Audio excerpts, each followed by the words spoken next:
Shoot to kill, mauunta kini ang gustong mahitabo sa magtiayong nga tiyong sa mga konbiktado sa kamatayon sa duha nila ka mga anak. Kinsa nabuhian karong bago sa Bureau of Corrections, dili mo tambong sa Senate hearing ang magtiayon kung ugaling ipatawag kabahin sa mong isyu. Anong exclusive interview sa GMA Regional TV.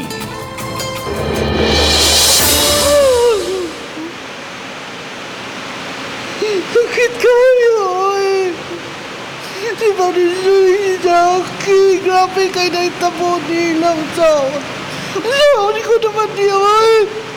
Hindi mo kasabot na ako ang mata, pero sakit. 22 katuig is not enough. It's not enough. Wala ka pong ni Telma Chong ang iyang gibati ato sa among interview. Samtang si Dionisio, mipatulo siyang luha, gumikan sa pag-release sa mga konbiktado sa linuong nga paglugos ug pagpatay sa duha nila ka mga anak. Ilabi na kay birthday nilang Mary Joy ug Jacqueline karong Setyembre 8 ug 9. Sa sobrang kadismaya, adunay panawagan si Mrs. Chong alang sa pagsikop nilang Jusman Asnar, Alberto Canyo ug Ariel Balansag. Dili angay magani ini sila kung makitaan shoot to kill. Illegal good ang paggawas. Shoot to kill na. Ang katong ilang ipamuhatan nga mga nagpahilom-hilom, wa magpakabana, di kato makuansan, nalipay sila nga na priso, pero karon nakagawas, di kato sa sila malagot mo na kuyaw na matukhang na sila. Samtang ipadayag sa mga Chong, dili sila motambong sa Senate hearing dungan sa paghagit nga dakpo na lang ang mga na-release nga konbiktado.